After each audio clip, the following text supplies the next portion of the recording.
مولاي صل وسلم دائما أبدا على حبيبك خير الخلق كلهم مولاي صل وسلم دائما. بسم اللہ الرحمن الرحیم. السلام علیکم ناظرین، آج ہم آپ کے سامنے ایک نہایت ہی دل ہلا دینے والا واقعہ اور حضرت علی رضی اللہ تعالیٰ عنہ کا شاندار اور دانشمندانہ فیصلہ پیش کرنے جا رہے ہیں. ایپیسوڈ 11 میں خوش آمدید کہتے ہیں. امید ہے آج کی ایپیسوڈ سننے کے بعد آج کی نوجوان نسل کی زندگی بدلنے میں یہ کافی اہم کردار ادا کرے گی. آغاز کرتے ہیں. پیش نظر ہے ایک بدکار عورت کا ایک مقدسی شخص پر بدکاری کا الزام. حضرت عمر بن خطاب رضی اللہ تعالیٰ عنہ کے دور خلافت میں بیت المقدس سے ایک مسلمان مدینہ آیا. اس نے مزار رسول صلی اللہ علیہ وآلہ وسلم کی زیارت کی اور مسجد نبوی میں ڈیرا ڈال لیا. شب روز عبادت میں صرف کرتا تھا. وہ دن کو روزہ رکھتا تھا اور رات کو مصروف عبادت رہتا تھا. وہ نوجوان انتہائی حسین اور خوشرو تھا. حضرت عمر رضی اللہ تعالیٰ عنہ کا دور تھا. مدینہ میں اس کا زہد و تقوی ضرب المثل بن چکا تھا اور وہ شخص مقدسی کے نام سے مشہور ہو گیا تھا.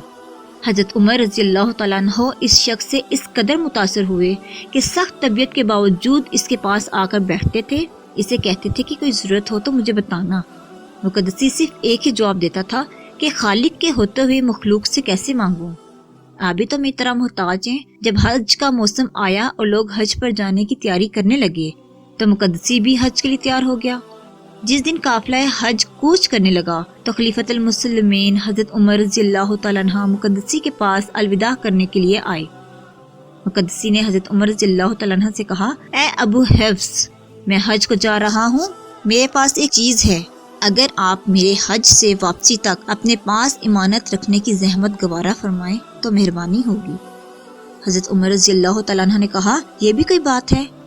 امانت میرے سپرد کر دے، واپسی پر سنبھال لینا.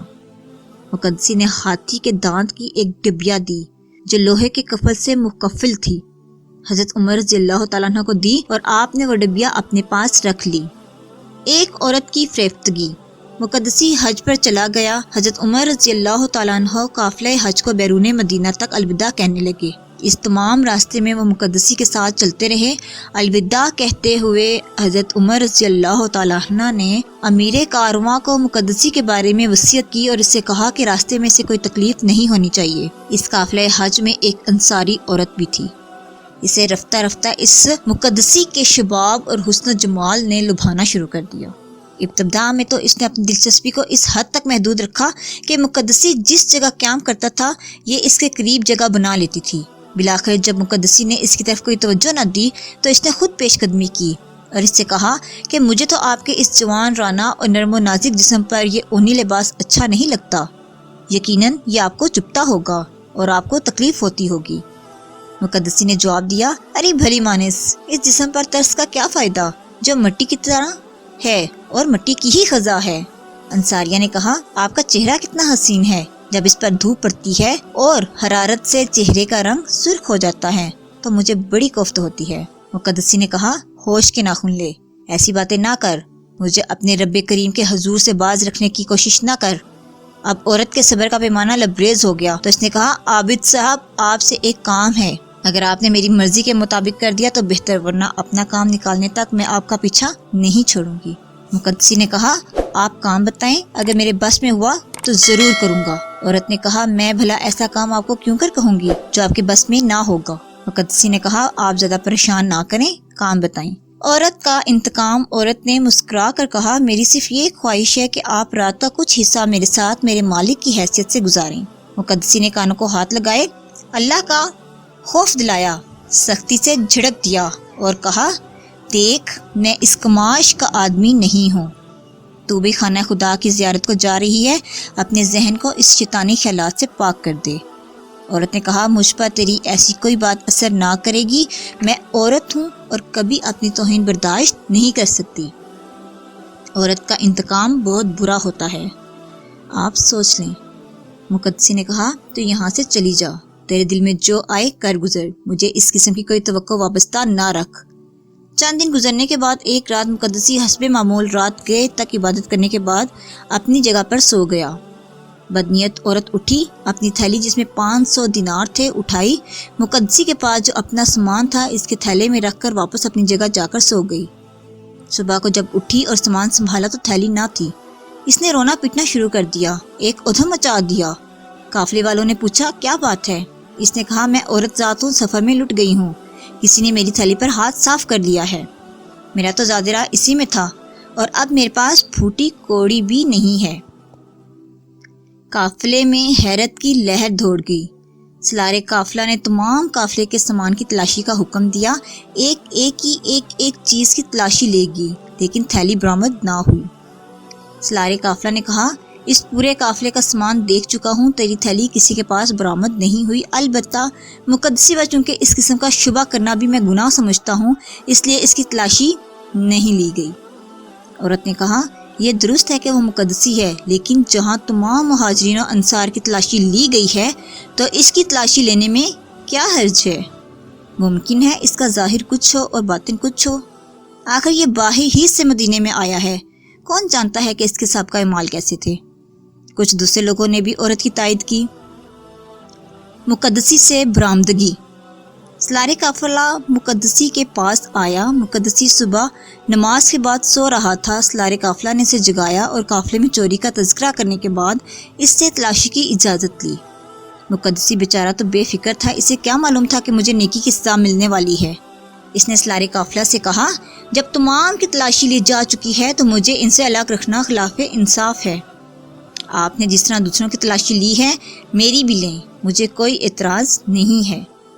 سالار قافلہ نے سامان کو الٹنا پلٹنا شروع کیا۔ جو ہی تھیلے کو الٹا تو اس سے اس عورت کی تھیلی باہر آ کر گر گئی۔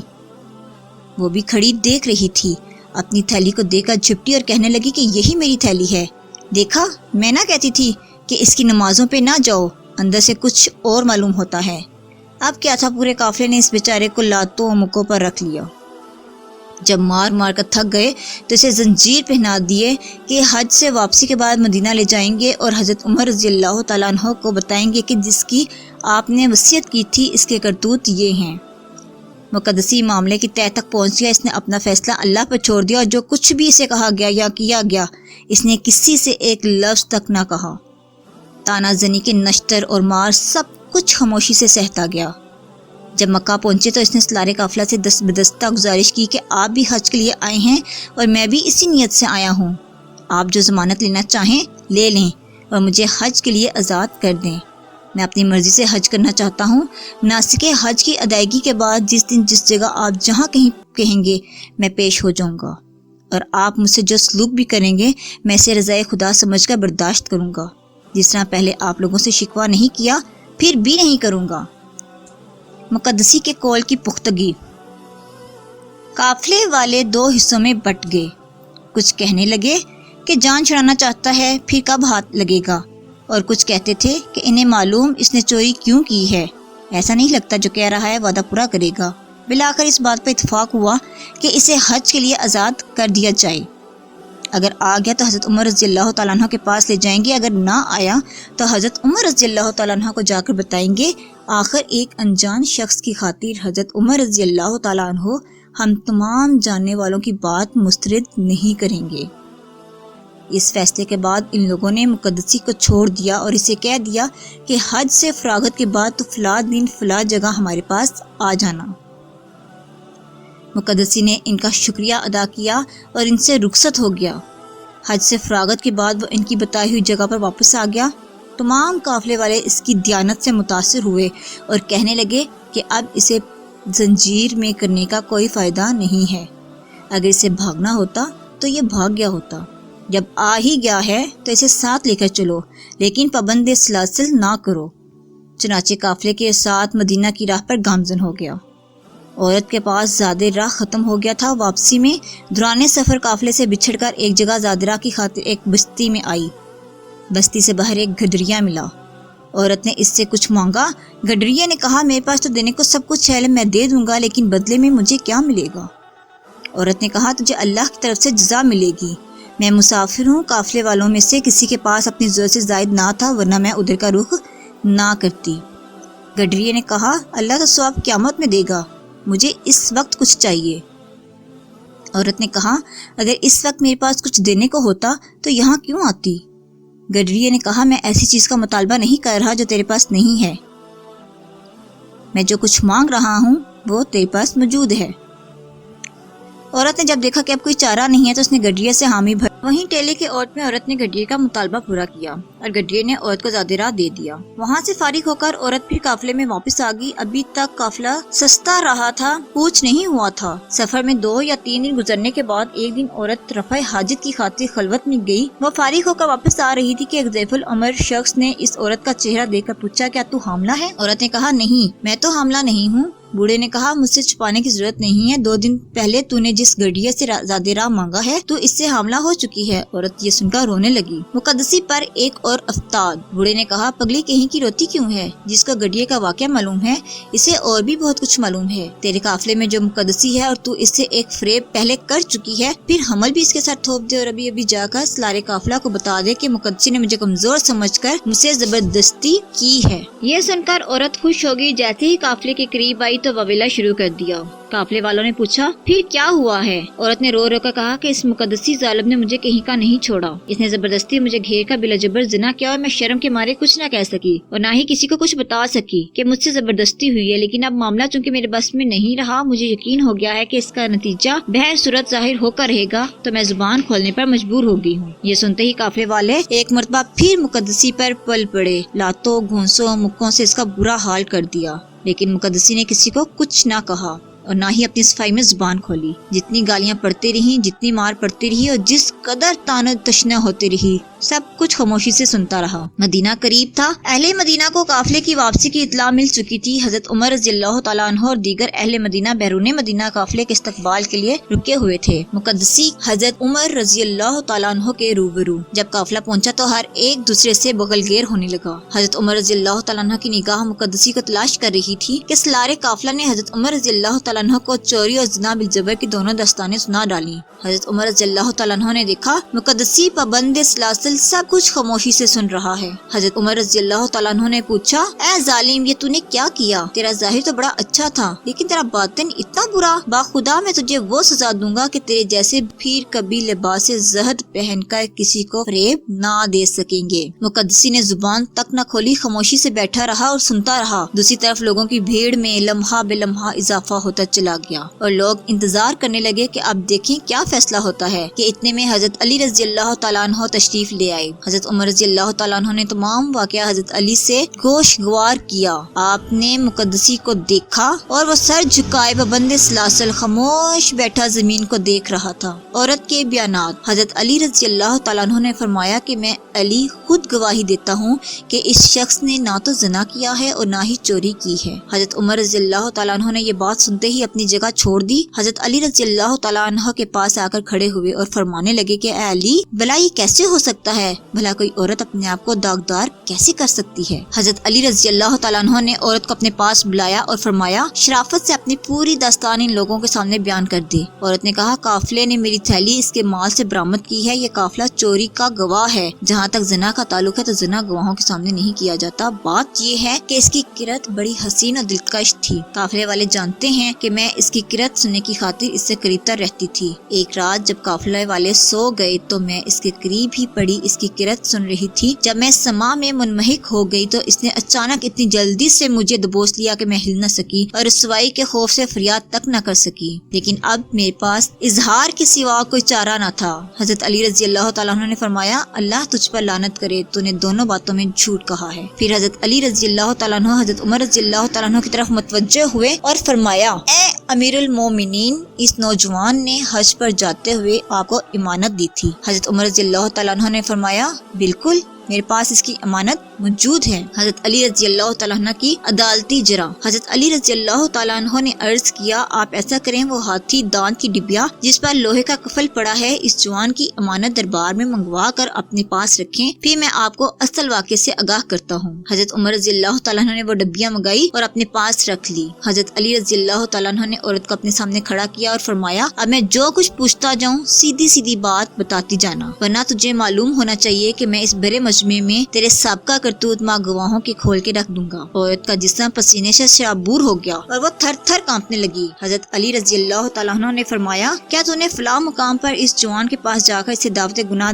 دی تھی؟ آپ نے عورت کے وہ جملے دہرائے جو اس نے اس مقدسی جوان کی جسم کی نرمی اور چہرے کی بشاشت کے متعلق کہے تھے۔ آپ نے مقدسی کے دونوں جواب ہی دہرائے۔ عورت نے کانپتے ہوئے عرض کیا، قبلہ میں نے دعوت گناہ دی تھی۔ آپ نے فرمایا، اس جوان کے انکار پر تو نے اسے دھمکی دی تھی کہ اگر تو نے میری بات نہ مانی تو میں عورتوں جیسا مکروہ کروں گی اور تو ذلیل ہو جائے گا۔ عورت نے عرض کیا، میں نے کہا تھا۔ حضرت علی رضی اللہ تعالیٰ عنہ نے فرمایا، ایک رات جب مقدسی نوجوان شب بیداری سے تھک کر سو رہا تھا تو نے اپنی تھیلی اپنے ہاتھ سے اس کے سامان میں جا کر چھپائی تھی۔ عورت نے عرض کیا، میں نے یہ کام کیا تھا۔ حضرت علی رضی اللہ تعالیٰ عنہ نے سالار قافلہ سے فرمایا، جب تم نے تمام قافلے کی تلاشی لے لی تھی اور اس عورت کو بتایا تھا کہ مقدسی کے سوا تمام قافلے کا سامان دیکھا جا چکا ہے، تیری تھیلی برآمد نہیں ہوئی تھی، تو اس نے تجھے مقدسی کی تلاشی پر آمادہ کیا تھا؟ سالار قافلہ نے کہا، بالکل، اس نے یہی الفاظ کہے تھے جو آپ نے فرمائے ہیں۔ آپ نے عورت سے کہا، واپسی پر جب تیرے پاس زیادہ راہ ختم ہو گیا تو نے فلاں مقام قافلے سے جدا ہو کر زیادہ راہ کی تلاش میں فلاں بستی کی طرف کی تھی۔ الغرض حضرت علی رضی اللہ تعالیٰ عنہ نے تمام داستان سنا ڈالی۔ پھر عورت سے کہا، واپسی پر تجھے شیطان ملا تھا؟ عورت نے کہا، نہیں علی رضی اللہ تعالیٰ عنہ، میں نے شیطان کو کبھی نہیں دیکھا۔ آپ نے فرمایا، رفع حاجت کے واپسی پر تجھے اس حلیے کا ایک بوڑھا آدمی ملا تھا جس کی بھنویں آنکھوں پر گری ہوئی تھی، کمر جھکی ہوئی تھی، رنگ کالا تھا، سفید کپڑے پہنے ہوا تھا، ایک ہاتھوں میں دانوں والی تسبیح تھی اور دوسرے ہاتھ میں بڑا سارا ڈنڈا تھا۔ عورت نے کہا، ہاں ایسا شخص تو ملا تھا۔ آپ نے فرمایا، وہی شیطان تھا اور اس نے تجھے بتایا تھا کہ تجھے گڈریے سے حمل ہو گیا ہے۔ عورت نے عرض کیا، مجھے اسی نے بتایا تھا۔ آپ رضی اللہ تعالیٰ عنہ نے فرمایا، یہ بات سن کر تو رونے لگی تھی، اس نے تجھے ان الفاظ سے تسلی دے کر بتایا تھا کہ مقدسی کا نام لے کر قافلے والوں کو بتا دے۔ تو نے قافلے میں واپسی کے بعد ویلا کر کے قافلے والوں کو بتایا۔ عورت نے کہا، بالکل اے علی رضی اللہ تعالیٰ عنہ، ایسے ہی جیسے آپ نے فرمایا ہے، ایسے معلوم ہوتا ہے جیسے آپ قافلے کے ساتھ تھے اور میرے قدم قدم پر آپ میرے سائے کی طرح تھے۔ آپ نے فرمایا، اے ابو الحفظ، اس جوان نے شوق عبادت میں انتہا پسندی سے کام لے کر اپنے آپ کو عورت کے ناقابل بنا رکھا تھا، اور اس نے جو آپ کو امانت دی تھی اور جو اس وقت آپ کے پاس ہے، اس میں اس کی انتہا پسندی کا نتیجہ ہے۔